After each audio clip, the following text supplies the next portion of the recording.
उस समय पूरी एक रील चल जाती है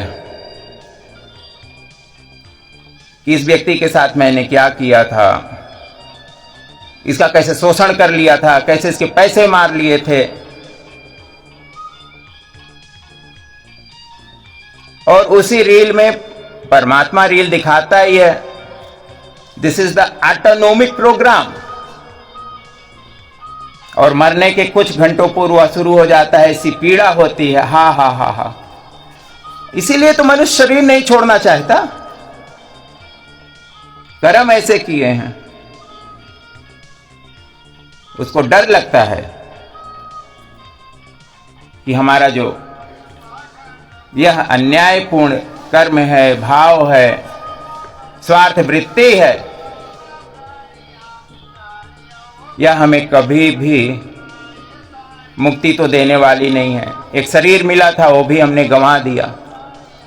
और ऐसी ऐसी रील चलती हैं कि मनुष्य इतनी पीड़ा में जाता है जिसका कोई पारावार नहीं होता है।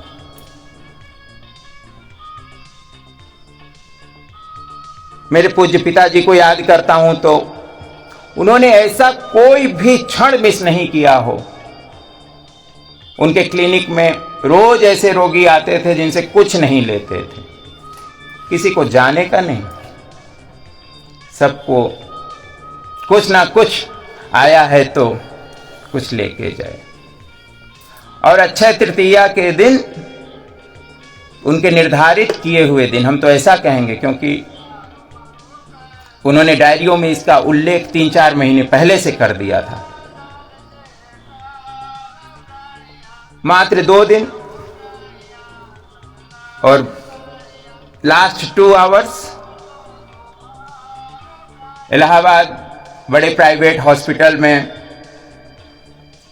कितनी सारी टीम लगी हुई हैं कि इस व्यक्ति का अभी तो लीवर तो चलो ठीक है, काम नहीं कर रहा था, now kidneys also going to dead, heart going to dead, brain going to dead. लेकिन यह व्यक्ति तो जय सिया राम, जय सिया राम, जय सिया राम, जय सिया राम, जैसे कि वह इस शरीर में ना हो के परमात्मा के धाम में है, जहां इस शरीर का काम खत्म हो गया है। प्राणिया ओ प्राणिया तृष्णाए ताणिया, माया नो मोटो तूफान। कब समझ में आएगी कि मनुष्य का जीवन प्रकृति का शोषण करने के लिए नहीं, प्रकृति का संरक्षण करने के लिए है, जिसका परिणाम पूरी धरती, पूरी जनरेशन, आपको भोजन का, पानी का इतना महत्व है, आप 2.5 लाख रुपए का भी जापानी सिस्टम लगा के आप पानी पीना चाहते हो, लेकिन आपको पानी को प्रदूषित करने में, आपको हवा को प्रदूषित करने में, आपको खेतों में केमिकल डालने में जरा भी हिचकिचाहट नहीं होती।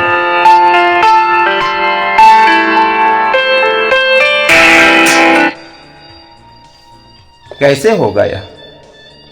कैसे आप, जो सुखदाता है, जो दुख हरता है, सबसे बड़े देव तो यही हैं।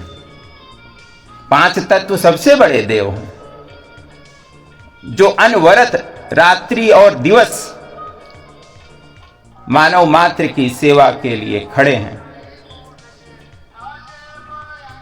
सबसे तो महत्वपूर्ण ऑक्सीजन है मनुष्य के लिए। पानी ना मिले तो हम 15-20 दिन तक जीवित रह सकते हैं, और यहाँ की इस भयंकर गर्मी में तो शायद 1 दिन भी जीवित ना रहे आदमी। आज मैंने खाली 1 घंटे में 5 लीटर लगभग, क्योंकि I have a bottles, so more than 5 litre पानी within 1 hour,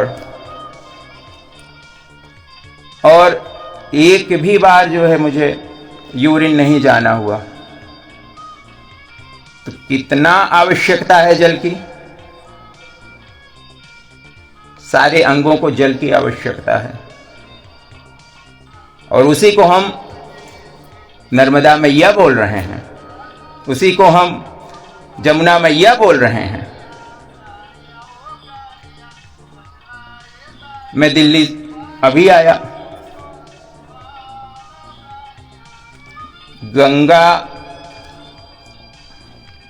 ऋषिकेश में, जिसको हम मानते थे कि गंगा माँ तो परम पवित्र, जहां पर कीड़े भी नहीं पड़ते हैं।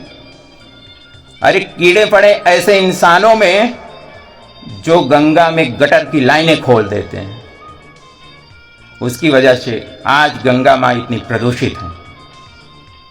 कीड़े पड़े उन व्यक्तियों में जो चोरी छुपे अपने बिजनेस का बचा हुआ कचरा रातों रात नदी के अंदर ठेल देते हैं। यह हमारी आंखों देखी बात है। 2 दिन हम स्वस्थ रहे, मैया का जल पिए। केवल और केवल हमारा संकल्प था कि जो मेरा पूर्व जीवन, ब्रह्मचारी जीवन जो बीता था, उसकी याद में मैं बाहर का कोई जल ना पीऊं। तीसरे दिन डायरिया शुरू हुआ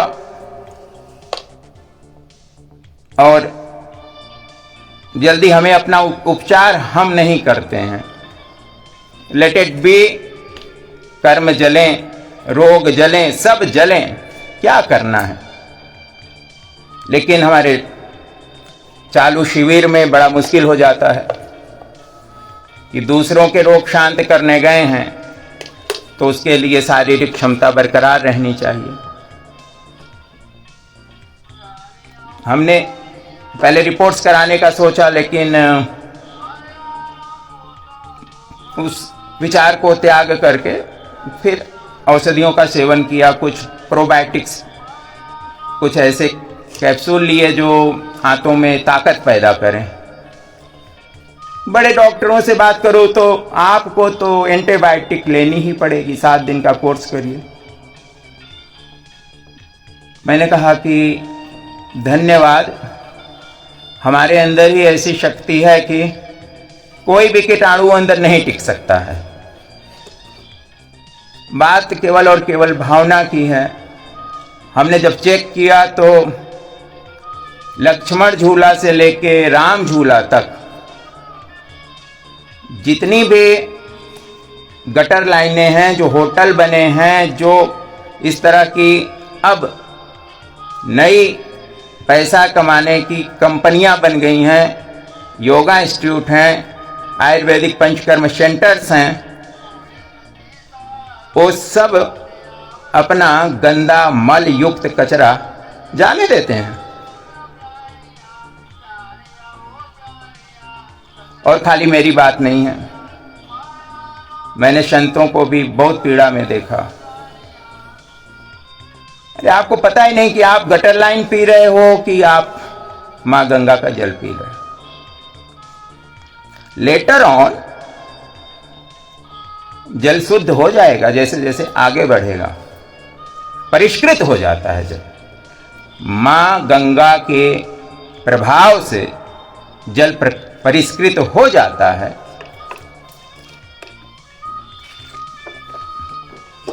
लेकिन आपने वहीं का पानी पी लिया तो उतना टाइम तो मिल नहीं पाया। बड़े बड़े हमारे जो इस समय आध्यात्मिक और माँ गंगा पर आस्था रखने वाले मित्र हैं, बिल्कुल नहीं, आपको बिल्कुल गंगा माँ का पानी नहीं पीना, और पीना भी है तो अच्छे से फिल्टर में डाल के उबाल के ही पीजिए। जमुना से जब निकले तो ट्रेन के अंदर इतनी ज़्यादा बदबू, नीचे देखो तो एक नाले जैसी, क्योंकि पीछे वो डैम बना के ख़त्म हो गई हैं। और हर वर्ष अरबों खरबों रुपए कहाँ जा रहा है, किन राक्षसों के मुंह में जा रहा है, जिनको हम माँ माँ माँ माँ माँ कह के आज पागल हुए जा रहे हैं। उन्हीं माँ के साथ ऐसा अत्याचार देखा नहीं जा रहा है। फिलहाल तो कर्मों की गति है, न्यारी है, ना तो हमें यहाँ पे रहना है, ना तो आपको यहाँ पे रहना है। लेकिन यदि आप कुछ भी पुण्य नहीं किए हो तो आपको पुनः इस धरती पर आकर के इसकी सफाई तो जरूर करनी पड़ेगी जो आप करके जा रहे हो। आपका किया हुआ आपको ही समेटना है, और कैसे समेटा जाता है वह मां प्रकृति को अच्छी तरह आता है।